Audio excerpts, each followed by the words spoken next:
Hello and welcome. My name's James Whitcomb. I'm the candidate coach, and thank you very much for joining me today for our Job Seeker Masterclass. This is our most comprehensive workshop that you're attending today. And in this workshop, we're going to touch on all the key things that you need to do when you're looking for work.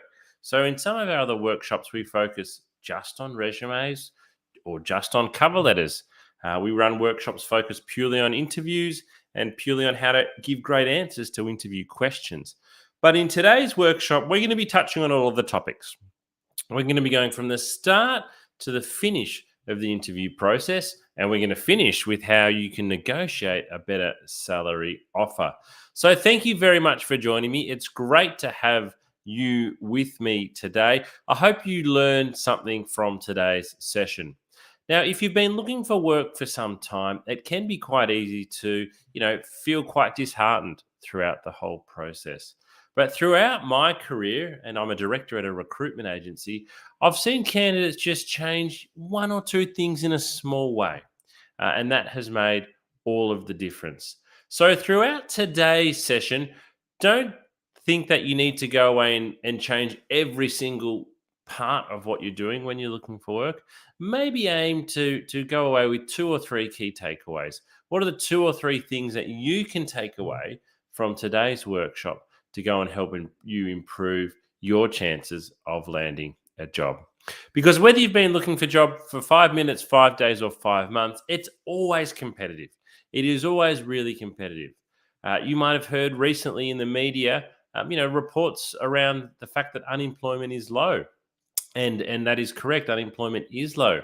However, regardless of whether unemployment is low or unemployment is high, it is still really competitive when you are looking for work. It is still a really competitive process. And so if you can learn a couple of tips, then that's going to help you on your job seeking journey. All righty, let's get stuck into it. Just before we kick off with a little bit of workshop housekeeping, because I am broadcasting to you live today, if I do drop off the line for any reason, it doesn't happen very often, but maybe once or twice a year when I'm running a workshop, the Wi-Fi drops out or we have a power outage.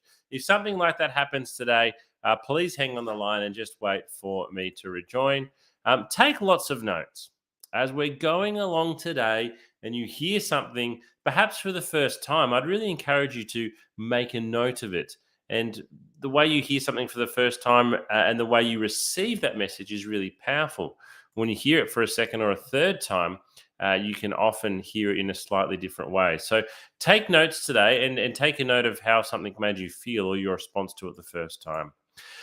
You can also watch a replay of today's workshop. It will be uploaded to our YouTube channel and you can watch it pretty much instantly from the conclusion of today's seminar. Now, as your presenter today, I do have my presentation screen over here on the right. So if I do look like I'm looking over there a little bit today and reading some of the content or glancing over there, that's because that's where my presentation screen is. Alrighty, so today, what are we going to learn? What am I hoping that you're going to get out of today's session? Well, today we're going to learn the following things. What you need to know before you begin your job search. We're going to look at the importance of mindset and attitude during the recruitment process and how this can have a profound impact. How an effective elevator pitch can make a big difference. We're also going to look at how to get started on creating a great resume. We'll follow that up with cover letters, why they still matter, and how you can nail it. How can you go and nail your cover letter? How to effectively call a recruiter about a job. Interview preparation. We'll spend a fair bit of time today on interview preparation, video interview preparation, and how you can give great answers to interview questions. We'll talk about effective communication throughout the recruitment process, and we'll conclude with salary negotiations. Alrighty, a little bit about me, your presenter, James Whitcomb, before we kick things off. Who am I? What's my background? And I guess why am I presenting to you today? Well, to begin with, I'm a director at Smart Recruitment. We're an award-winning recruitment agency and we have offices in Melbourne, Sydney, Brisbane, and Adelaide. I've been in recruitment since 2005. And over that time, conducted well over 3,000 interviews and over 600 group assessments. I think in that time, I've probably read over 100,000 resumes and 50,000 cover letters and placed over 1,000 people into work. And I launched the Candidate Coach, the platform that we're meeting on today, about 2 years ago, because we wanted our platform for you, the job seeker, that was accessible at any time. Not something that you had to dial in, dial out of, not something that you had to go and physically meet someone. So we kind of timed it well with COVID coming along, and we launched the Candidate Coach in December 2019. Alrighty, let's get stuck into our first lesson. What do you need to know before you begin your job search? What do you need to know? Well, first of all, planning will save you time, planning will save you effort, and planning will save you sanity. So I want you to have a think. What type of work do you actually want to do? This is often one of the first opportunities you will have when you're looking for work to actually reassess your career. Now, what a lot of people do is they finish their job for whatever reason as an accountant or as a customer service rep, and they go straight back out and apply for that exact same job. But I'd like to ask you the question, is that the type of work you want? What types of, when you were in your actual job, what were the tasks that you enjoyed the most? And what were the tasks that you enjoyed the least? I'd really encourage you to try to find a job that has those tasks you enjoyed the most. Maybe it's specializing within that field. Maybe it's doing something a little bit different. But this is actually an opportunity for you to do a little bit of an assessment on what you want to do. I'd also encourage you to think, where are your skills and experience going to be most valued? What do I mean by that? Well, put yourself in the shoes of a recruiter. Who would want to hire you the most? Who would want to hire you the quickest? A lot of the time, it is thinking about, okay, these are the skills I've got. Which company or which job is looking for these skills? Particularly if you want to find work quite quickly, think about who would be looking for you rather than what you are looking for. So we've got the chance to reassess, but if we're looking for work quite quickly, let's think about who would be looking for somebody like us. And a lot of the time, it's the competitors of your last employer, or it's within that same industry. So what I really want to tell you to do is to stop applying for roles that you're not interested in. Stop applying for roles you're not skilled for or qualified in. It is so easy on the job boards to go out and apply for 100 jobs in a day. It really, really is. Click apply, click apply, click apply.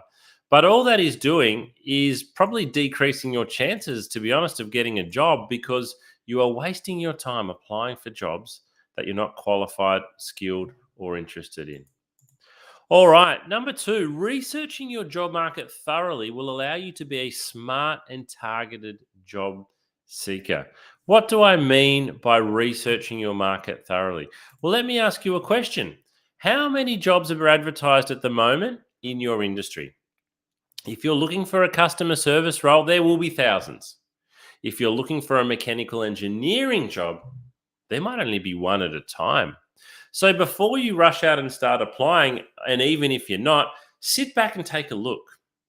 Because if you've only got one job being advertised that you're interested in, you better put in a really good application. Whereas if there are more opportunities available, perhaps you can be a little bit more picky with those that you are applying to. But what's really important here is that you get an understanding on the lay of the land for the jobs you want. Which recruiters advertise your jobs? So if you see one particular recruiter who has 5 different jobs you're interested in, I'd really encourage you to pick up the phone and speak with them rather than just sending off 5 different applications. And my rule is 2 jobs per day. I think you should only be applying for 2, maybe 3, but 2 jobs per day. The reason for that is, as you'll find out today, I want you to put in effort to every application. I want you to customize your resume and cover letter. I want you to research into the company and the position before you apply. So I want you to have a short list of jobs, but you can only apply for 2 every day. Now you might be thinking, oh, well, that's a bit of a waste. I'm really wanting to find work. Well, applying for 2 jobs a day is still 14 jobs a week. It's still 60 jobs a month. And when we get to that point, when we start applying for jobs for several weeks, you can lose track of what you've been applying for. And recruiters want to know that you're aware of what you've been applying for. So 2 jobs per day. Stop rushing out to apply for as many jobs as possible, and let's start approaching it more thoughtfully. Let's be more thoughtful, more discerning in our approach. Uh, and I'm not saying that, one of the things that could be hard is you might go, hey, there's so many jobs I'm interested in. I could easily apply for heaps. Well, I want you to then be a lot more thoughtful about it and say, hey, okay, yes, there's 100 jobs here you'd be happy to do, but which are the top 10 that you'd most want? And then of those top 10, which are the 2 that are the absolute standouts? And thirdly, the way you handle rejection may help you actually land a job. It sounds really silly, but you are going to get rejected a lot, and then you're going to get rejected some more. And some of you attending the workshop today might have been rejected for 6 to 12 months. You might have made hundreds of applications. It is really hard to maintain a positive outlook when that's the case. But if you can do so, it will allow you to move from one application to the next quite easily. Alrighty. How are you feeling today? Let me ask you a question. If you had to pick from this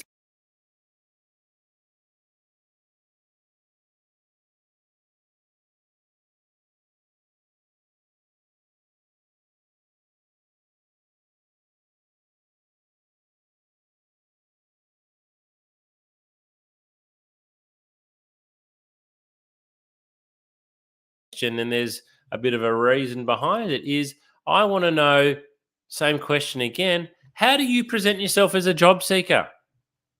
So again, you've got the same list of emojis here. But when you're writing your resume, when you're writing your cover letter, when you're speaking to someone on the phone via Zoom or face to face, how do you actually present yourself as a job seeker? How do you present yourself as a job seeker? Because we can actually tell. We can sometimes tell in the tone of your resume and cover letter. We can certainly tell by the tone of your voice. We can tell by the body language when you're interviewing somebody. How you present yourself as a job seeker makes a huge difference. So, what you want to have is a job winning attitude and a job winning mindset. I want to share a quote with you from well known recruiter Ryan Biggs. And Ryan writes, I will always go for someone with a fantastic attitude that may need a little bit of development over somebody I will always go for someone with a fantastic attitude that may need a little bit of development over someone who has all of the skill but a bad attitude. So what he's saying there is you can have all the skill. You can be the most qualified candidate. But if you've got a bad attitude, guess what? You are not going to get the job. And likewise, even if you don't have all of the skill, even if you don't have all the qualifications, take some enthusiasm from the fact that, hey, if you present with a great attitude, and I'll show you some of the things today you can do to show great attitude, then your chances are probably better than you think. You can actually beat candidates who've got more skills and more qualifications if your attitude is better than theirs. All right. So let me ask you this question then. Put yourself in the shoes of a recruiter.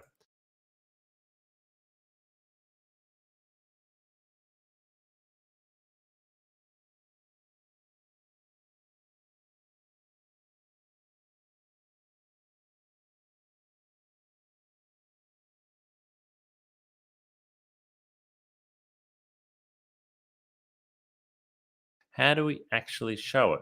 Well, first of all, you can choose to be positive. You can actually choose. It's your choice. Before you pick up the telephone, before you walk into a room, you can choose what attitude you are bringing to that room. So before you apply, think, I'm going to be positive. I'm going to put in my best application here today. I'm going to do a really good job. Before a phone interview, just remind yourself, okay, you might have had a really bad day, but just think, okay, I need to take a breath. I need to take a moment, and I need to show the very best version of myself here.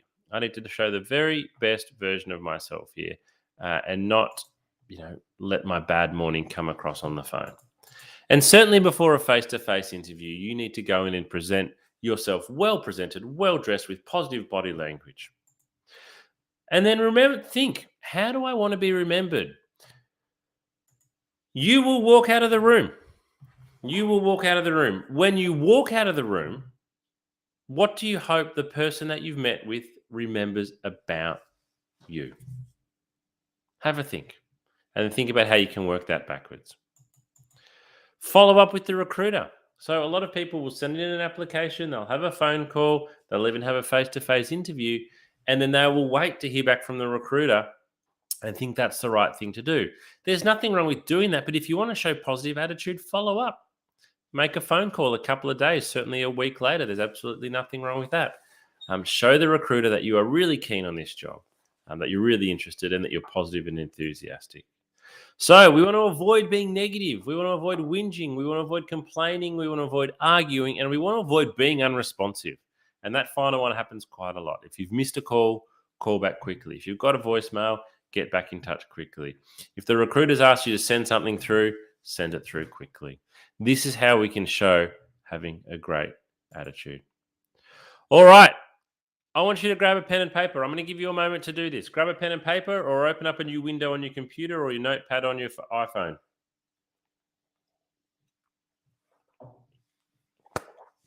I want you to write down the following. Now, I don't want you to actually answer them because that will take too long, but I want you to write down the following. 1, name. So write down 1 name. Write down 2, overview of your work history. Write down 3, your top 3 skills. And write down 4, what is the type of work that you are looking for. So what I'm asking you to do here is create an elevator pitch. Now, some of you might be familiar with an elevator pitch, but for those of you who aren't, an elevator pitch is a brief but persuasive statement. And a brief but it's commonly used in sales, most commonly used in sales. A brief but persuasive speech or statement. So why would we want this when we're looking for work? When might having an elevator pitch come in handy? Well, the most common interview question in the world is tell me a little bit about yourself. And the best answer to tell me a little bit about yourself is your elevator pitch. So, how do we create a really good elevator pitch? So again, it's your name. Straightforward with name. Number 2, it's an overview of your work history. So when I say overview, that's what I mean. It's not a full detailed rundown. We need to go through our whole elevator pitch in about 30 to 60 seconds. So an overview of your work history. Number 3, it's your top 3 skills. Your top 3 skills. Now, this might change a little bit depending on who your audience is. So let's say you're happy to find administration work, but you'd also be happy to find customer service work. And you've potentially done both. So the skills that you might mention here for each one would be different. I'd also encourage you with your top 3 skills to make at least 2 of them what we'd call hard skills. So a lot of people say, I've got good communication, I'm a hard worker, and I'm always on time. Those things are fine, but they're not measurable. Anybody can say them, and they're not hard skills. So if you were going for an administration role, you might say that one of your top 3 skills is your typing speed is 80 words per minute at 95% accuracy. So include at least 2 hard skills, depending on your work and the type of work you're looking for. What is the type of work that you are actually looking for at the moment? So I'm going to show you one that I've prepared earlier. I don't want you to be intimidated by this in any way, though, because as I said, I've been in recruitment since 2005, and I coach people on how to write a really great elevator pitch. So my elevator pitch should be really good. All right, here it is. If I was looking for work at the moment, this would be.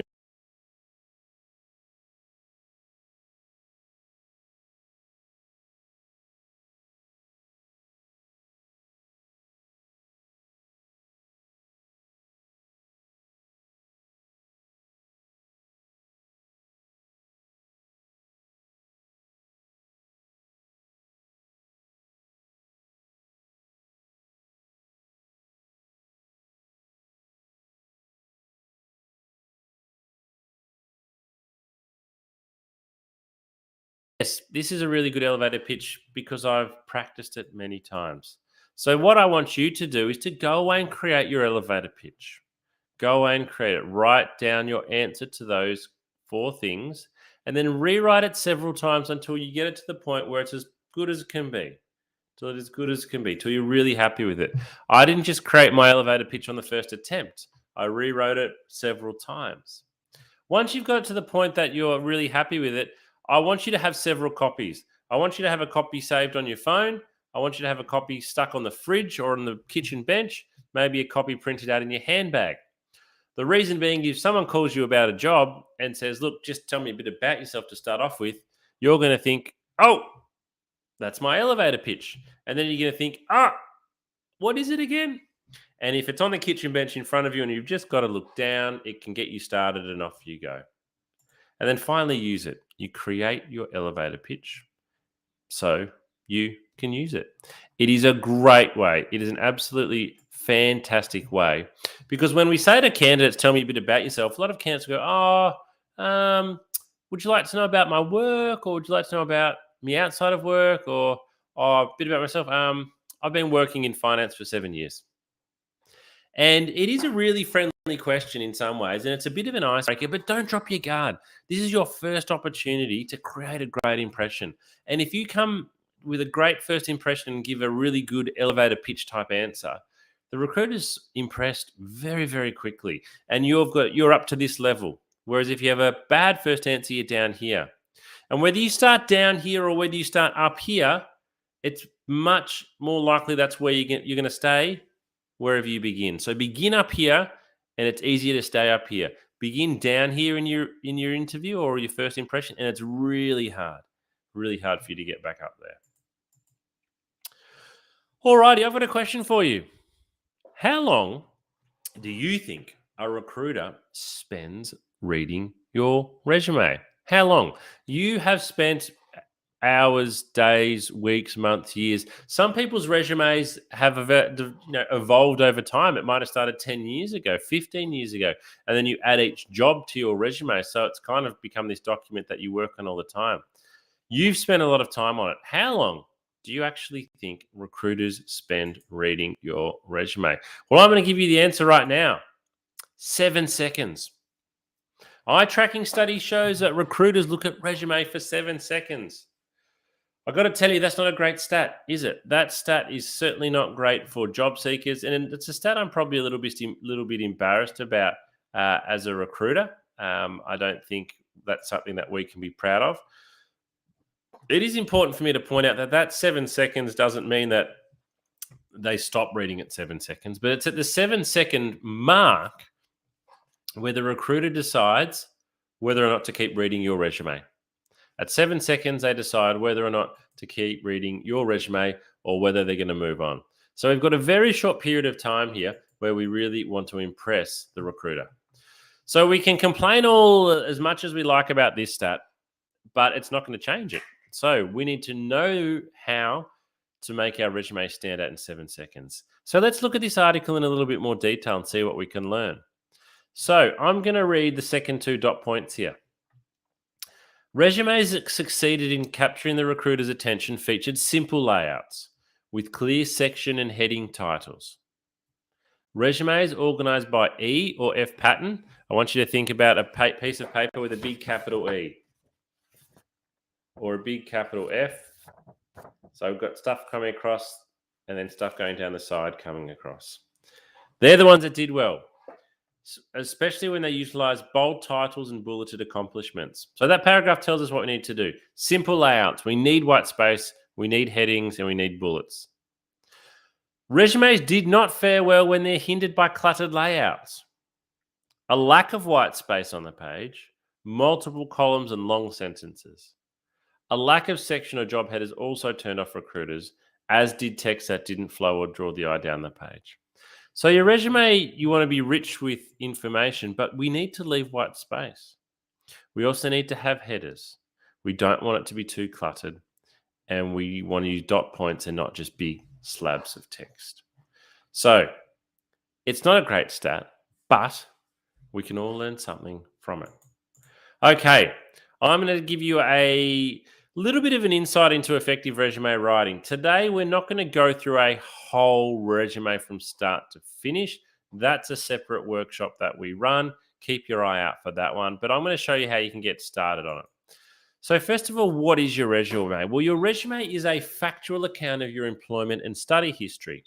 So when we say factual because it has dates, it has times, it has locations, it has job titles, it has other people's names, it has educational qualifications in educational institutions. So it's basically a whole bunch of facts. But it also needs to highlight your skills and abilities, and it needs to sell you. It needs to sell you. This is my biggest coaching point on resumes, and probably my biggest coaching point overall, is that your resume is a sales document. It needs to promote you.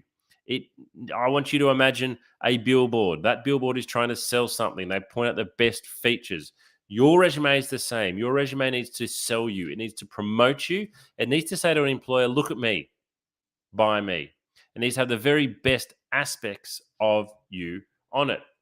Now, recently, my brother sold his property, and they spent a lot of time, getting ready for the sale of the property, and they had a professional photographer came in.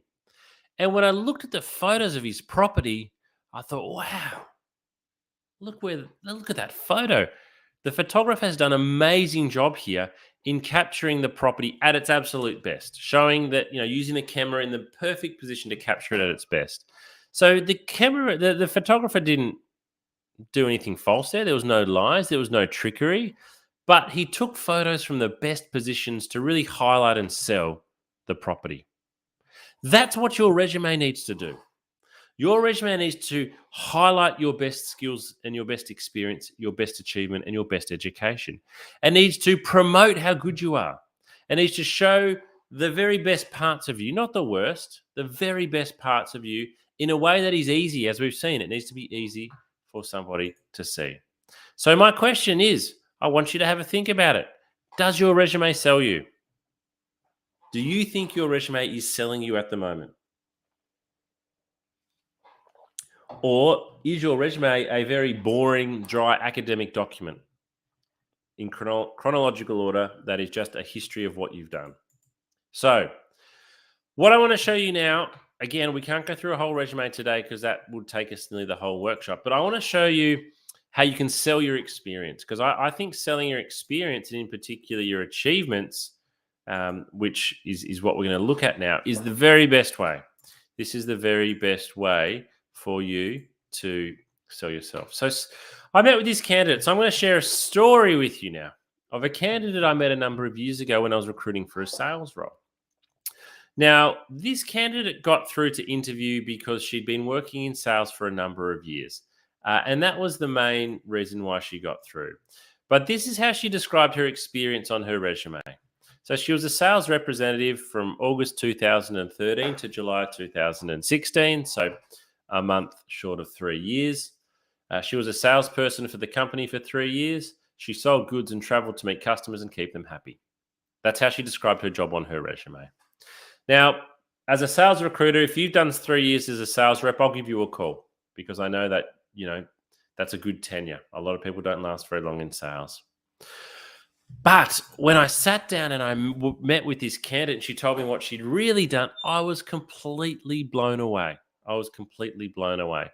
Even though she was a salesperson, she had massively undersold herself on her resume.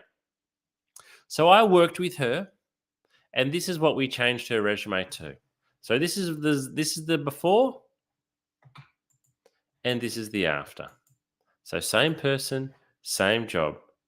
This is it described in a better way. So what you'll see, first of all, we've got 2 bold headings. So we've separated responsibilities from achievements. We've got lots of dot points, short sentences that are easy to read. Now, I've used 9 dot points for responsibilities here. In 2022, that's probably going to be too many. I would probably go more with 6 or 7. But we've separated responsibilities from achievements. Now, I won't read through all those responsibilities. You can cast your eye down there now. But what I really like about this is, by reading the way we've put these responsibilities, it's easy to get an understanding of exactly what she did. Things like this third last dot point here: attend at least 3 new business appointments per day. Salespeople often attend business appointments, but what I really like here is we've used the number 3 per day. 15 per week. That means 60 per month. I've got a really good understanding there of how many appointments she went to. Whereas if you just have attend new business appointments, I don't know whether you're doing one an hour, one a day, one a week, one a month, one a quarter. But it's the achievements part here where we really sell ourselves, where we really sell our experience is under the achievements. So this person had been salesperson of the year in 2014, exceeding their sales budget by 21%. Now, you're not going to believe this, but for being salesperson of the year in 2014, this candidate was given a brand new car. She was given a brand new car for being salesperson of the year. She's the only person that I've interviewed has told me that they have won a car for being a salesperson. That is how good she was at selling. Now, on her previous version of her resume, though, she didn't have this listed. And she's got her other achievements listed there. But the point is, if you don't have it on your resume, the recruiter will never know. You've got to sell yourself. You have got to sell yourself. Now, you might be sitting there thinking, James, look, it's all well and good for sales. Sales, for example, we've got targets, we've got achievements. I've only worked in customer service, so maybe I've only worked in a library. So if you're struggling to think of achievements, let me ask you a question. What were you doing when you ended the job? What tasks, what responsibilities, what duties did you have when you ended the job that you didn't have when you started? Because if you've been asked to do extra duties and responsibilities, you could list them as an achievement. Maybe you've been asked to help train and onboard people. List that as an achievement. Maybe you've been given the keys to lock up the library at the end of the day. You're able to put the security alarm on and do those types of things. If you weren't doing those at the start and you're doing those now, there's an achievement. Maybe all you can think of is, hey, I often get asked to cover people's shifts. Put that down. Put down at least 2 or 3 things.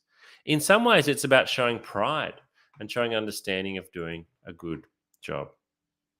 The other thing I would like to share with you in terms of resumes is how that it's okay to make your resume visually appealing. So we're going to go to a website now called Canva, canva.com. I use a paid version, but what I'm going to show you now is free. And if you go into Canva and type in resume or resume template, what you'll see load up on the screen now is a whole, I'll get rid of my camera.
canva.com. canva.com. You can do most of this on a free account. All right. So my summary for you for resumes is sell your skills, sell your achievements and your experience, but your achievements are the main one. Sell, sell, sell, sell, sell. Make your resume easy to read. And this can be really hard because for a lot of people, we're thinking, oh, how do we cram, so much, I've got so much that I want to get onto my resume. But you don't need to get everything onto your resume. Less is more, and it's the recruiter's role, to ask questions about, filling in the gaps. It should be it should be visually appealing, and it's okay to be bold. Okay, it's okay to be bold and use something like Canva, and it must be tailored for every job. This is so important. All right, this is so important. If you apply for 5 jobs a week, even if they are all the same job title, let's say customer service for argument's sake, they are still for different organizations. The jobs are still slightly different. You can only list 6 dot points, and 2 achievements. Make sure you are listing the things that are relevant to the job.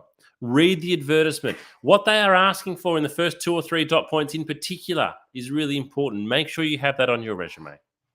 Make sure you have that on your resume. Alrighty. We're going to move now from resumes to cover letters. Cover letters. And I've got a question for you. I want you to answer this in your mind. Are you submitting a cover letter with every application? Because some recruiters read cover letters before they read the resume. Now, a lot of people enjoy saying, hey, cover letters are dead. I've been hearing the phrase cover letters are dead since I joined recruitment in 2005. Guess what? Cover letters are not dead. They never died. They're still here. At Smart Recruitment, like most places, you can still submit one with every single application. People hate writing cover letters.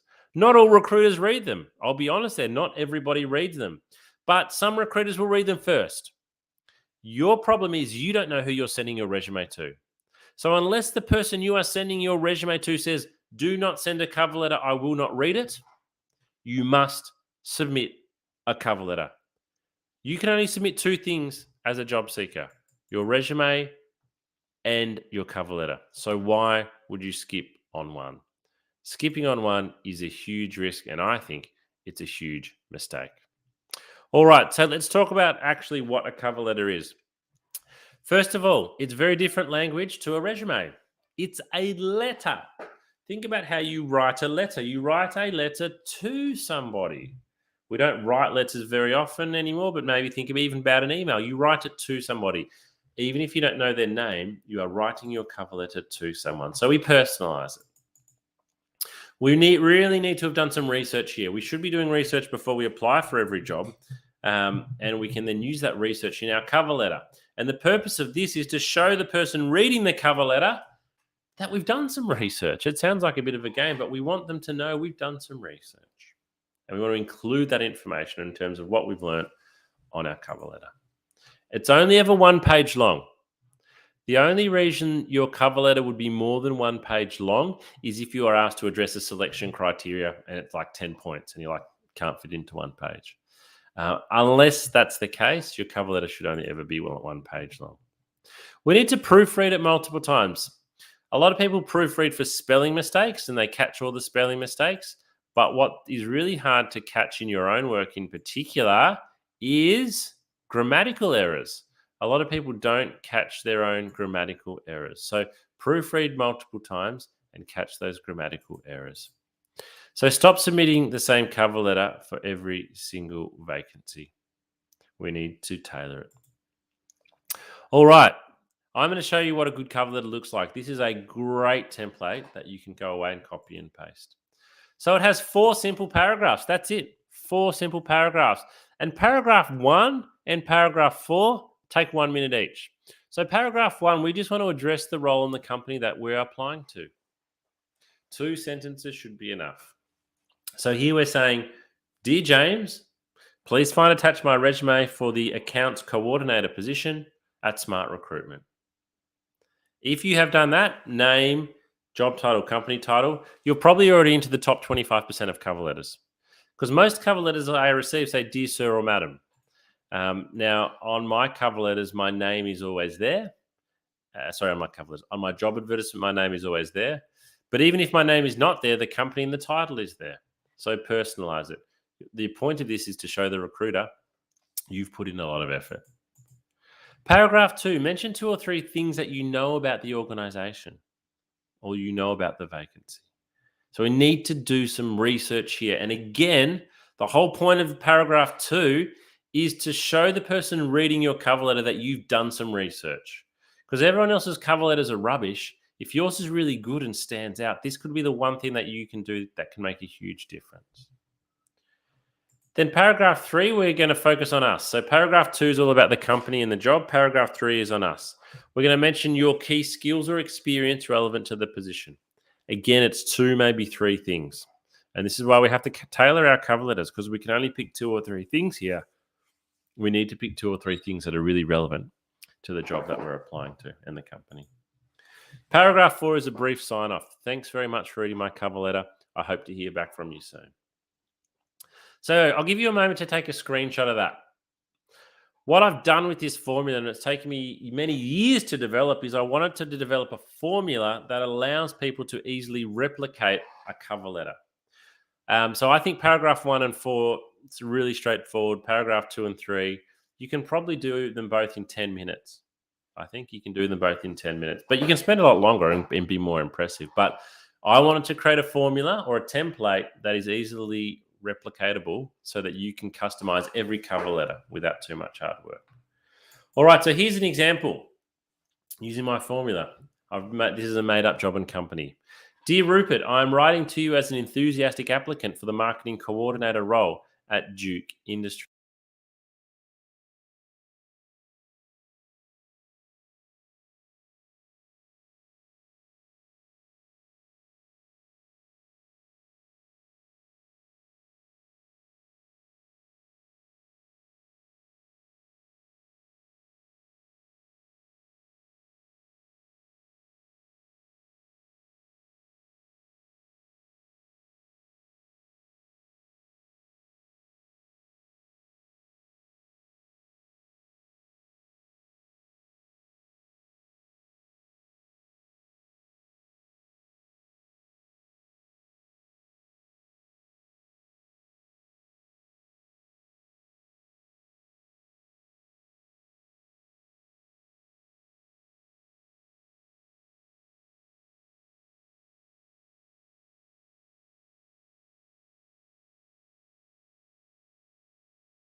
Paragraph 1, up the top here, name, company name, job title. Paragraph 2, we're talking about what we've learned on the company. We've done some research. Paragraph 3, we've picked 2 or 3 things we've done relevant to the job. Whoops. And paragraph 4, a brief conclusion. It looks really good. It looks really professional. It looks like you've put in a lot of effort on this cover letter. Now, here's the same cover letter in a slightly different template. So the template that I have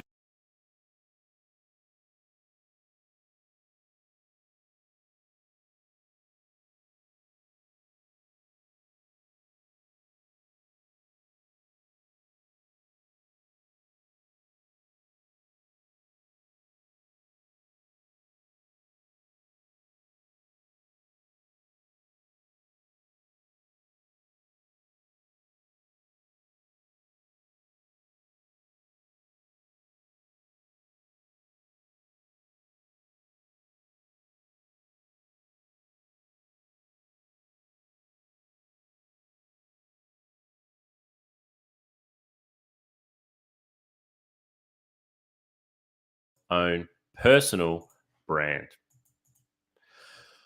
Alrighty, we've come so far. Let's go a little bit of a recap on today. We've talked about researching and finding the right role. We've gone on how we can create a great elevator pitch. We've done that.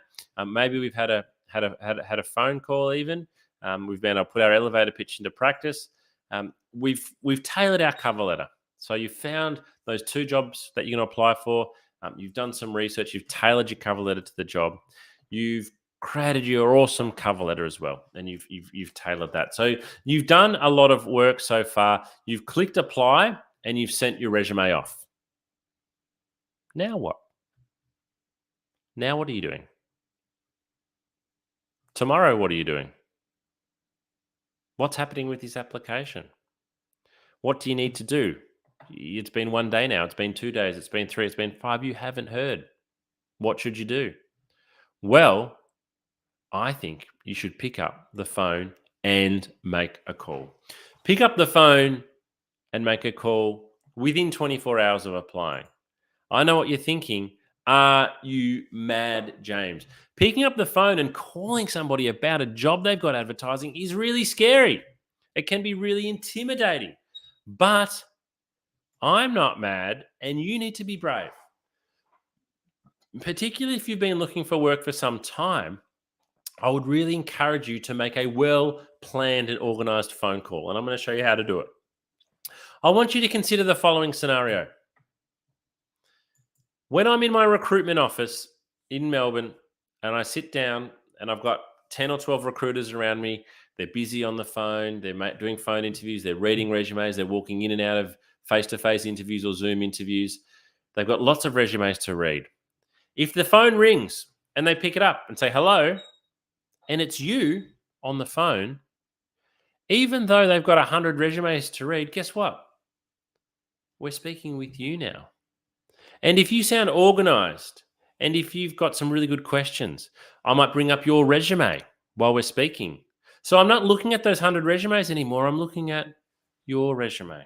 And what you're actually doing here is if you think everyone's getting 7 seconds of resume exposure, but if you can speak to the person on the phone, you might get 3 minutes, 5 minutes, 20 minutes. You are significantly increasing your exposure. Now, exposure doesn't mean you're going to get a job interview or get a job. What it's going to mean, though, is you get a lot more consideration. And it also means that assumptions or incorrect assumptions might not be made. So I'm not mad, and I'd really encourage you to be brave. But what we cannot do is make a bad phone call, because our exposure then will have a bad outcome. So this is what we need to do. How do we effectively call up a recruiter about a job? So first of all, we need to know the name of the person we're wanting to speak to. And we need to expect them to answer the phone. This sounds really silly, but a lot of people say, I never can get a recruiter on the phone. When they do answer, the candidate's like, sound organized. Think about your first impression. If they don't answer the phone, the first call, leave a voicemail. What I would then encourage you to do is to continue to call back once or twice a day, but only ever leave one voicemail. Only ever leave one voicemail. Ideally, you're just hoping to catch them when they're sitting at the desk and they pick up the phone. Number 2, we need everything printed out in front of us. So we want resume, cover letter, job advertisement, elevator pitch. We want it all laid out in front of us. The reason being is you're going to feel nervous. And when the recruiter asks you a question and you're not really sure, if you can just look down and you can see your elevator pitch or you can see some of your skills written on your resume, it's really going to help you. You want to be familiar with the position, familiar with the advertisement. You need to have done your research. So we've talked about this with your resume and your cover letter. You need to have done your research, okay? And you want to have those notes in front of you as well. You want to be clear to the recruiter with which role you're referring to. Some recruiters might be sitting over 50 different vacancies, from recruiting a CEO to a marketing manager to a sales operations person to a data analyst to a chemical engineer to a mechanical engineer, a Java programmer, a nurse. Could be recruiting all these jobs. So you need to let the recruiter know early on, I'm calling up to discuss the occupational safety vacancy. Let them know early on. Now, this is the most important point. Have 2 or 3 questions prepared and written down in front of you and practice them before you call. Actually, I'm going to change that. I'd say have 5 questions written down just in case 2 or 3 of them get answered and you don't get to ask them. The purpose of these questions, though, is to do 2 things. 1, to help you show off, sell yourself, but 2, to show you've done a lot of research. So go onto the company website, go onto their careers page, go onto their social media, look through the annual report, write down 5 questions. And so when you're on the phone and you call up and the recruiter says, hello, it's James speaking, you can say, hi, James, I've just applied for the occupational safety role. I've got a couple of questions. Do you mind me asking? And the recruiter will probably say, sure, what are your questions? Now, if you ask a couple of great questions here, I guarantee you the recruiter's going to go, oh, that's a really good question. They're thinking, this candidate's done their research. I'd actually know the answer. This candidate's really done some research into the job and the position. They then start thinking of you very, very differently. They start thinking of you very highly, very quickly, just because you've asked a couple of well prepared questions. Keep the call brief, but be prepared that it could go for longer. It might go into a full phone interview, or that you might catch the recruiter when they've literally got another appointment in 2 minutes' time. And finally, if you're not feeling confident, then practice. Like with interviewing, practice makes perfect. Practice makes perfect. I think as the candidate coach, this is the biggest difference that you can make if you're struggling to get to interview stage, is to call up effectively in a prepared way and ask a couple of great questions. Give it a go. You'll need some patience. You'll need some persistence. It might take a lot of calls to get through, but I guarantee you, if you do, and if you ask a couple of good questions, you will increase your chances of getting to interview. So what's with all the research? I'm asking you to do a lot of research at the moment. I want to share a quote with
of your application.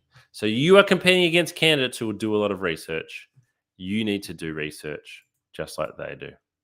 So when do we research? Well, even before applying, we need to go to organizational websites, careers pages, Google the organizations. But for bonus points, see if you can find something in the news. See if you can find something that's topical, particularly if it's a really large organization. You might be able to find something that's really topical on them at the moment. I am always impressed when a candidate can tell me something or ask me something about it, the company I'm recruiting for, that I don't know. And then let's research the position. So we really need to read and understand the job advertisement. And if we've been asked for an interview, ask for the position description and read and understand that. Try to understand where the position fits into the structure of the organization and how it adds value. This will really help you stand out. All right.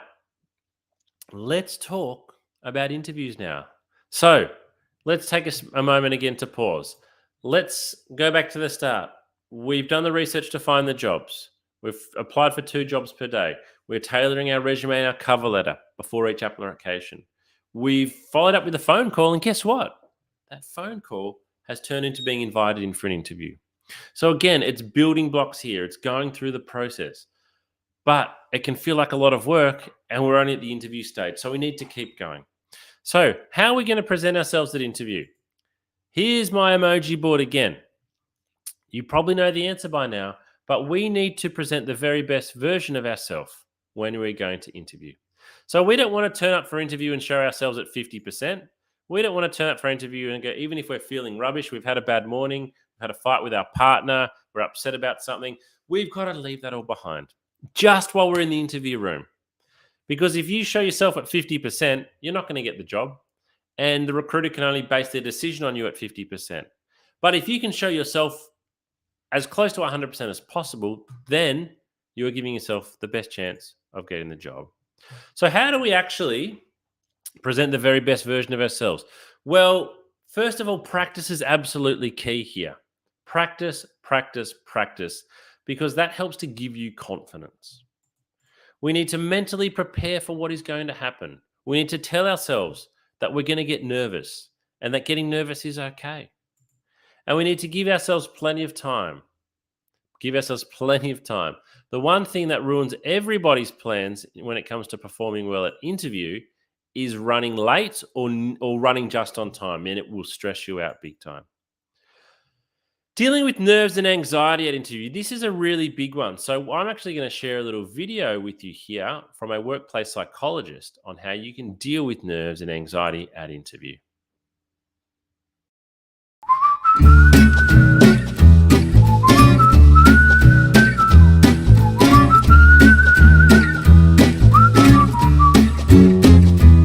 Thanks for joining us at the Candidate Coach, Dr. Barker. Tell us a bit about your background and the type of work you do. I am Dr. Sarah Barker. I'm a clinical psychologist. I've worked in workplace mental health with Black Dog Institute for the past 7 years.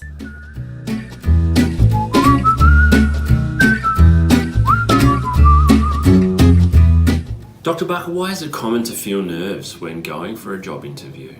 We commonly feel nervous, and I would say most people feel nervous when going for a job interview because we feel a lot depends on it and that we're going to be evaluated as well.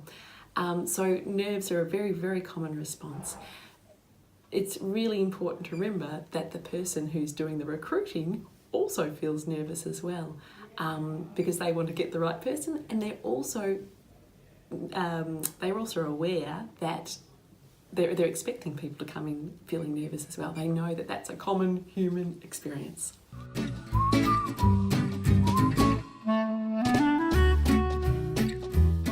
What can we do before the interview to help best prepare so that we're not overcome by feelings of nerves and anxiety?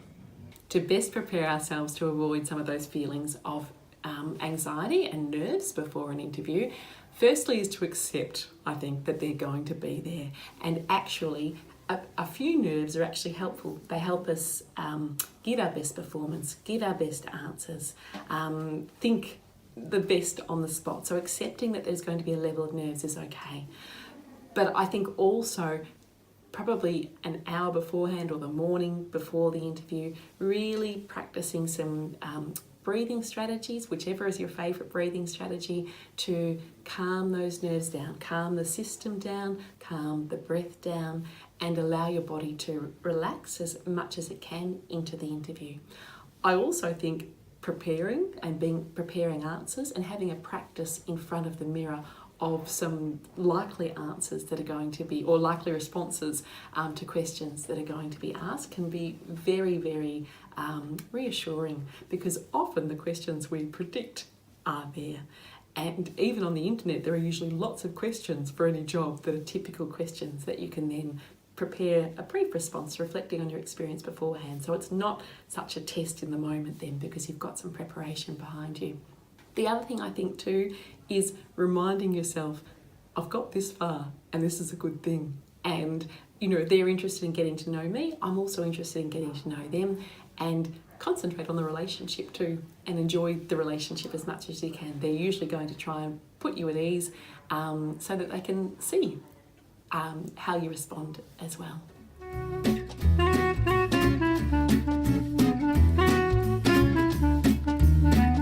What can we do during the interview if we feel a bout of nerves or anxiety coming on? It's very common for us to suddenly feel overwhelmed in the moment in an interview. If that happens, take some deep breaths. It's okay to buy some time. It's okay. And also, when we take deep breaths in an interview, it's only usually us that notice. Okay, so taking some deep breaths can really be helpful. And even saying to the interviewer, could I just take a moment here just to pause and gather my thoughts, and then just breathe, okay? And then when you're ready, come back and say, I'm ready to continue on. And that's a fine way to manage nerves during an interview.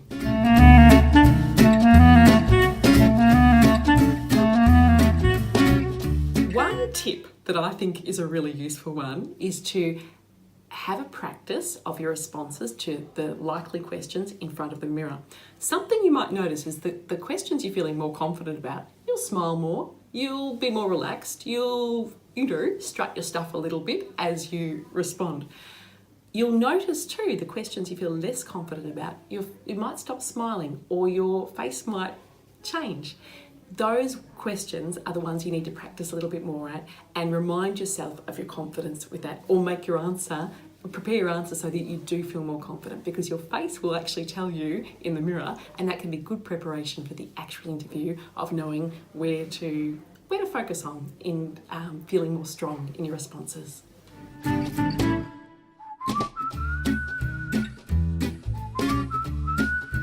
In summary, nerves and anxiety for interviews can be partially managed and avoided by preparing beforehand, using our breathing exercises and techniques to reduce stress so we're going in feeling calmer, and also during the interview by practicing those same skills. Often when we're nervous, we stop breathing or we breathe very shallowly. So if we start noticing ourselves doing that, really being conscious of our breath and paying attention to it and allowing that to carry us through.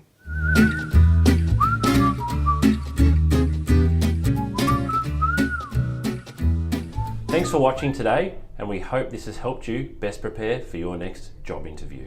Good luck.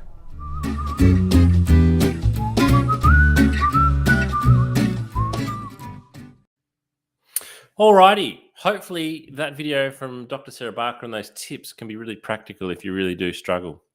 All right, let's pretend we've got a job interview tomorrow now. Let's pretend we've got a job interview tomorrow. What do we need to do? Because the preparation certainly starts well more than a day before. But if we had a job interview tomorrow at 10 a.m., what do we need to do on the day of the interview? So there's several things we need to do. We need to make sure we know how we're going to get there.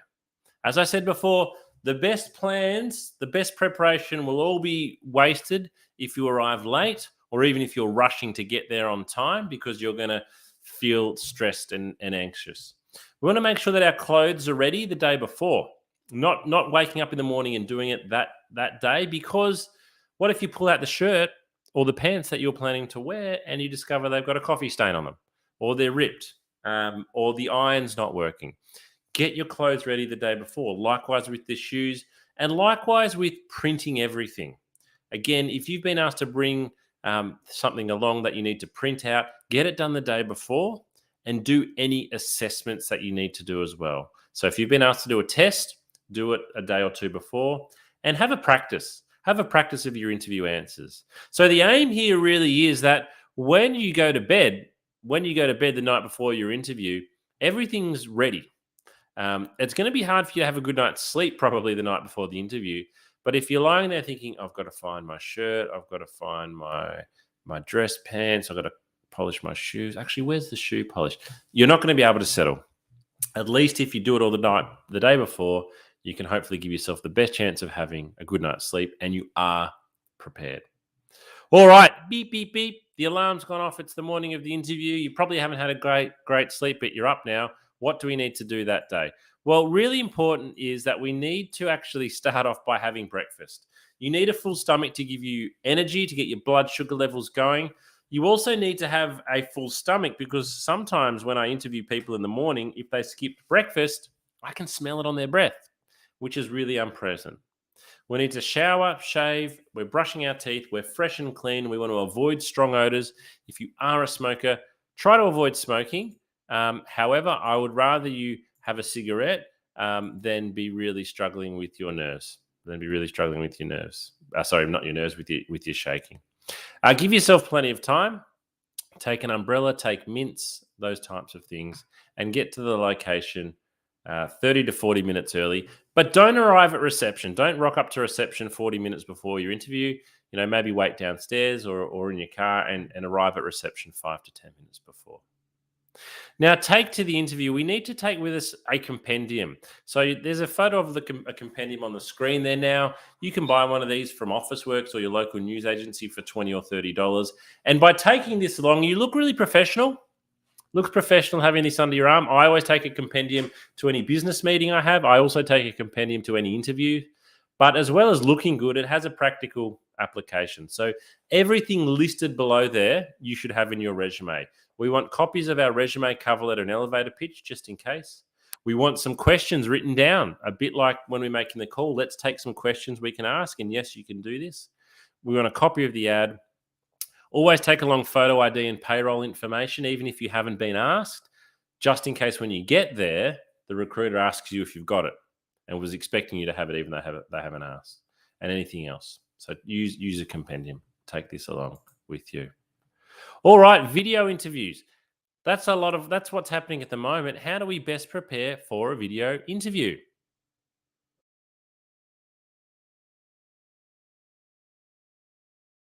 Hi job seekers, James here from the Candidate Coach. One of the most common questions we've been receiving lately is around how to best prepare for a video interview. Due to the circumstances over the last 12 to 18 months, video interviews have become the most common way of meeting a candidate, replacing the in-person, face-to-face interview. So here are my top tips for what you need to do to make sure you are best prepared and presenting yourself as well as you possibly can when your interview is over video. So there's four main things that you really need to consider. The first thing is camera height. This is the biggest mistake that a lot of people make, is getting the height of their camera wrong. If you've got a laptop, for example, that is sitting on a desk, you need to lift it up. The camera should always be at eye height. You want to imagine the lens of a camera is the eyeball of a person. So if you are looking down at your laptop or your phone, it's going to look back up your nose. So keep the camera positioned at eye height. One of the great ways to do that is to buy a tripod, something like this. So if you don't have a tripod, it's well worth going out and spending the money. Here's another one that I've got here. This one in particular I find to be really, really good. These have both got lights which help, but this one here, you can adjust it to a full standing height if you like. And it's available for not much money from a retail store. The second thing that is really important is the lighting. So having the light shining on your face. You don't want to have light shining from behind you because that creates a lot of glare. So have the light shining on your face, sit with a window facing you so that you are looking nice and clear on camera. The third thing is audio. You need to be in a nice quiet space so your voice comes across clearly, so that you don't have to yell, so that the sound is not distorted. If you are using a laptop, make sure you check about the sound direction. Some microphones only record from directly in front, and if you tilt your head sideways, the audio quality can go down quite significantly. And the fourth thing is, remember to show some personality with video interviewing. A lot of people speak to a camera in a different way that they speak to a person. So again, look at the lens of the camera and imagine you're speaking to a person. Smile. Talk with your hands if that's what you do, but don't look around the room. If you're nervous, don't look down at your hands. Look at the camera and give an answer as if you were giving it to a person. This can be challenging, particularly if you are being asked to record answers and there's not actually a person that you are speaking to, but personality definitely comes through on video, so make sure you show yours.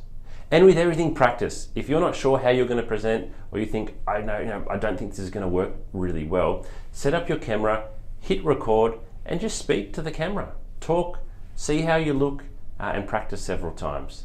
This is going to be the new norm, or not the new norm, it is the norm for quite some time now, so it's really important that you understand how to best prepare for video interviewing. Good luck.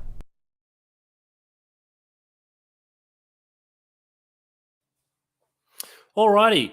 How do we give great answers to interview questions? How do we actually give great answers to interview questions? This is one thing that job seekers, in my opinion, really don't like practicing.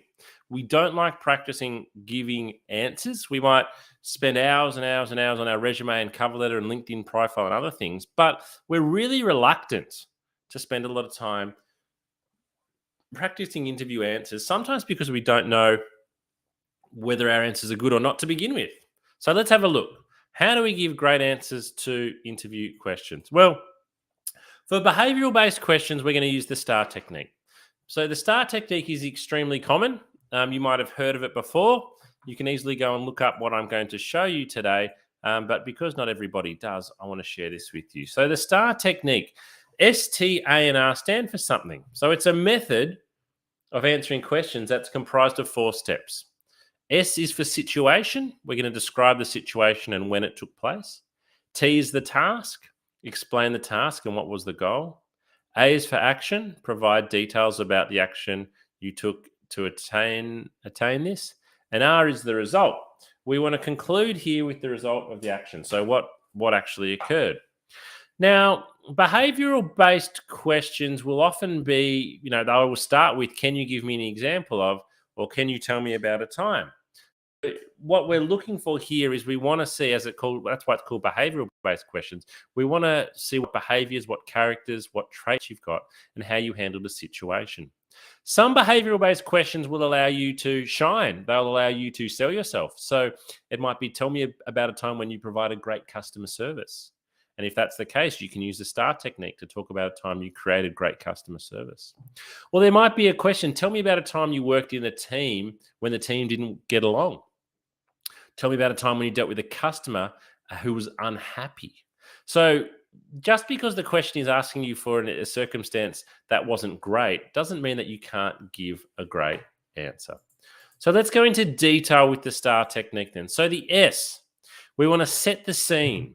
Set the scene of the story by giving the context and the background of the situation.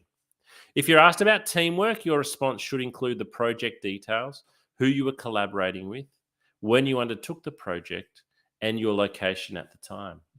So what a lot of people do here is they skip through too many of the details too quickly when giving an answer. Candidates generally feel that they need to answer questions quickly, whereas we would like you to set the scene with the situation. Task, we need to describe your exact role. Your exact role. What was it that you did in the situation? We want to make sure that the manager knows what you were specifically assigned to do rather than what everyone else did. So for S for situation, you can talk about where's the team, but T for task is about you. All right, A is the most important part of the story. This is the action. So here you explain how you handled the difficult situation or you conquered the problem. Say whether you did it alone or together as a team. What you're trying to communicate is your assessment of the situation and your response to the problem, as well as how you got the team involved. So what did you actually do here? Share as many details as possible, as it says, so the interviewer can follow you. As you do so, avoid acronyms and avoid company-specific jargon. And then R is the result. So what happened? What was the conclusion? Close the story by stating the positive outcome of your actions and what lessons you learned. If possible, quantify the results and show the effects of your actions. Examples may include a 10% increase in sales, getting repeat business, or saving your team 5 hours of work in a week. So let's have a look at an example here. So this is an example for a nurse going for an interview for a nursing role. And the nurse is asked, describe a time when you handled a difficult situation at work. How did you react? So, situation. In my last as a night nurse, one of my colleagues quit after securing a job with a top private hospital. Managing a ward full of patients, task, I was assigned to this one patient who didn't want to be admitted. He wanted to bolt out of the room. I made myself available. This is the action. I made myself available to the patient, discussed with him the reason he was being admitted, and assured him he would receive 24/7 attention and good care. The patient finally calmed down and agreed to spend the next 3 days under observation. And the result in purple was he was discharged on the 3rd day. And the wife personally thanked me for handling someone she knew to be extremely stubborn and difficult. So S is in red, task is in blue, action is in green, result is in purple. That's how we use the STAR technique. All right, let's say we're out of the interview now. So we don't actually finish with what we're doing in terms of our interview process.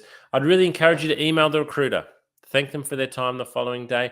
And if you've been asked to do anything, this is really important. If you have been asked to do anything, you might be asked to send through your reference details. You might be asked to go and complete a test. You might be asked to send through an example of some work. Do it straight away. The clock is ticking. The quicker you do it, the more impressed the recruiter will be. Be responsive. Be responsive here. Alrighty, so we're getting towards the end of today's workshop, but what I want to talk about is how to actually negotiate a higher salary offer. Let's say there's a hypothetical situation. You are hoping for $60,000. $60,000. You've been offered $55,000. So you've got a decision to make here. You've got 3 choices really. Accept the 55, decline the 55, or try to negotiate the 55 up towards 60. So when we're negotiating salary offers, in many ways, what we're really saying is, show me the money. We are wanting more money. We need to be able to ask though in the right way. So first of all, before we even ask, we need to do our research and find out, is this a negotiable salary? If you are applying for a job, for example, at a government organization, it's not negotiable. If you are applying for a customer service role in a bank and there's 500 people already doing that job, the salary is not negotiable. So if you try to negotiate a salary that is fixed, you are going to look foolish. We also need to do our research to know what is the market rate for the position. So it is all well and good that we want $60,000, but what are the other jobs paying? Are they paying $60,000? Or is actually $55,000 actually what the market is paying? We need to do our research before we negotiate. We then need to build a case. So we need to show what we are talking about. So what we would do is, first of all, we would always be very grateful. We would say, thank you very much for the offer of 55,000. I enjoyed the interview and I would love to accept this offer. However, I'm really seeking $60,000 and this is why. And what we would answer to the this is why is, I've got more experience than you're looking for. I've got more qualifications. I was paid more than this in my last job. I'm bringing more than what you were asking. So we can't just say, thanks for 55, I want 60. We've got to build a case. We've got to show that we know what we are talking about and why we want that money. And we need to demonstrate why you are worth more than the offered salary.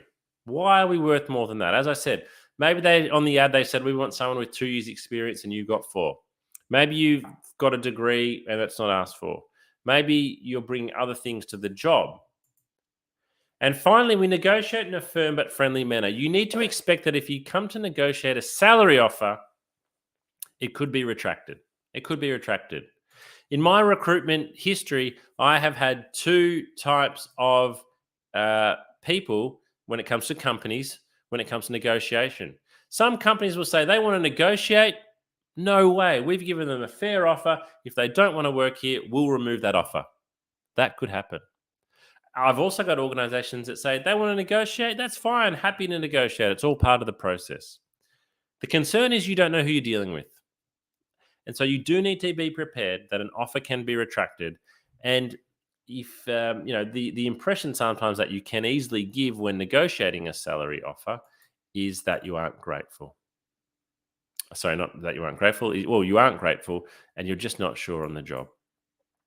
Now, if you are still wanting more assistance with your job seeking, can I really encourage you to go to your candidate coaching platform and check out all of these resources that you'll see on your screen there now.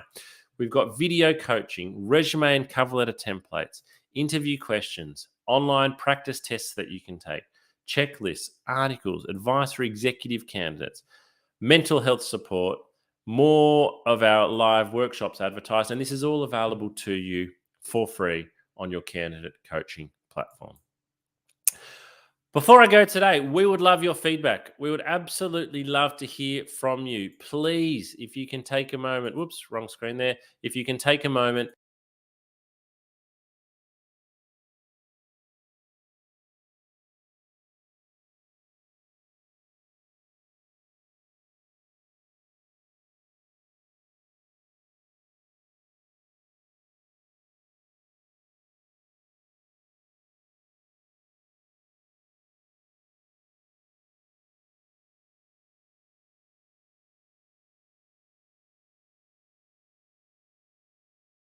all one word, follow our LinkedIn page and you will keep up to date with all of our events and our new features.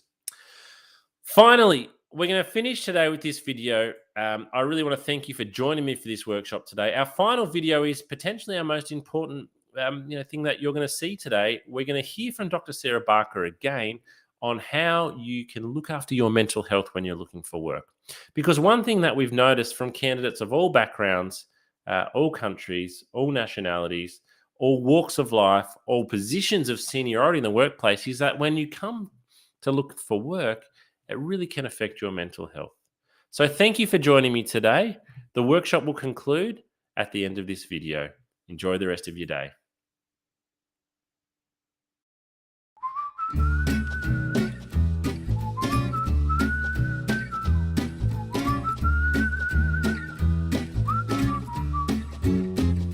If you're not feeling too terrific at the moment and you feel like your mental well-being has taken a little bit of a dip, please remember this is not going to last forever. There's lots you can do to manage your mental health and get back on top of it.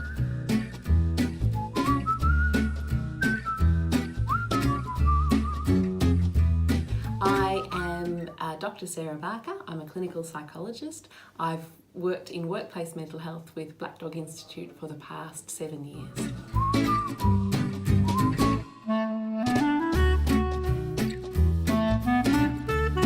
I work with a lot of adults and young people, mainly with anxiety, depression, trauma as well, a range of issues, and many who are looking for work and undergoing that process of trying to find employment.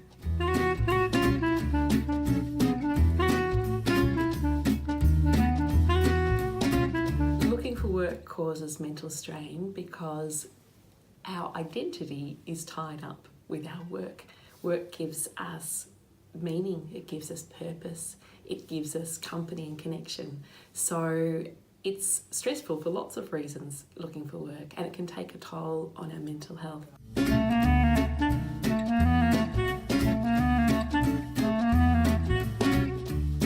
It's really important for us to be aware of the signs that our well-being and our mental health might be dropping. Probably the biggest sign is changes in behaviour. So that might be changes in the way we're thinking or talking to ourselves. We might be saying things like, who would employ me? I'll never get a job. We might be really down on ourselves and really hard and critical on ourselves when normally we're not so hard and critical. We might also, in our relationships, change our behaviour. We might be more snappy or more irritable with people that we love, that normally we might be a little bit irritable sometimes, but not irritable in that way. Losing interest in things that usually sparked us and ignited us and gave us joy. So perhaps usually we like walking the dog and suddenly we start thinking, I can't be bothered walking the dog today. That sort of thing, those changes in behaviour are really significant because they tell us that something's different, and if we're noticing, I suppose, more than one of those and it's affecting the way we feel, and this is over a period of say 2 weeks or longer, then it's a really good idea to have a chat to a GP that you trust, and find out what might be going on, have a discussion and see if there's any physical reasons for that, or if perhaps your mental health and well-being might be able to do with a little bit of extra support, and then the GP can refer you on to see a psychologist, a counsellor, whoever is most appropriate for you.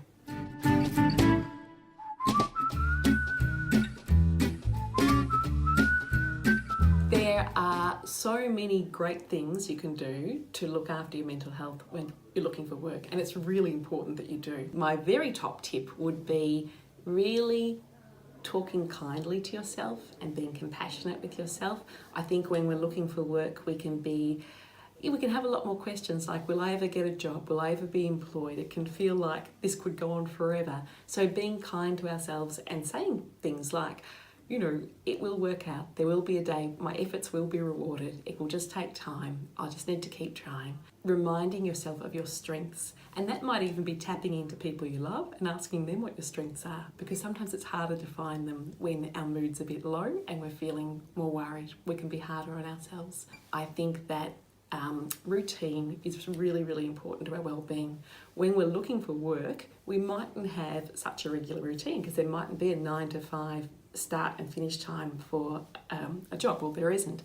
So instead, thinking about looking for work as a job in itself can be helpful. Having a start time and a finish time can be really helpful, and some set tasks that you hope to achieve that day. Purpose is really important too. So purpose might come through routine, but it can also come through other things. Meaning's really important, and our work gives us meaning. So when we're looking for work, meaning mightn't feel like it's there as much. Part of what we can do is infuse those tasks with meaning. So I am doing these things today, I'm looking for work, and that is meaningful in itself because there's an end goal to this. It will be something that's good for me and good for the people that I love as well.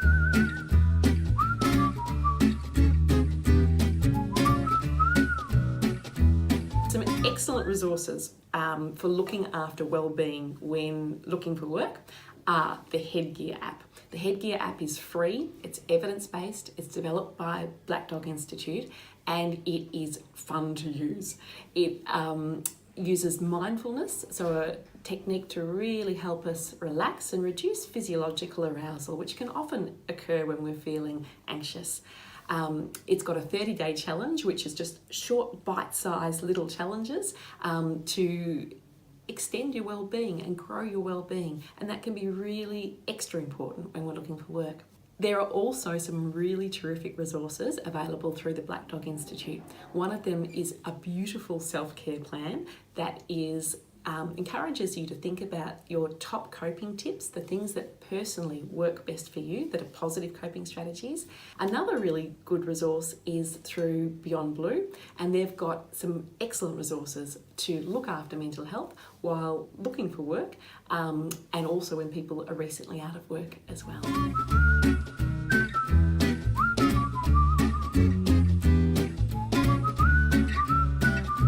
Probably time to seek professional assistance when you notice your mood is lower and you're feeling more down than usual, when you're worrying more and perhaps worrying excessively about things that you wouldn't normally worry about, and perhaps in your relationships too, when you're more tense with people and perhaps more snappy or irritable. All of these are signs that perhaps our mood is not in the greatest space, and our well-being is not in the greatest space, and that it can be a great idea then to chat to your GP, who can then refer you to an appropriate person to help you strengthen your well-being.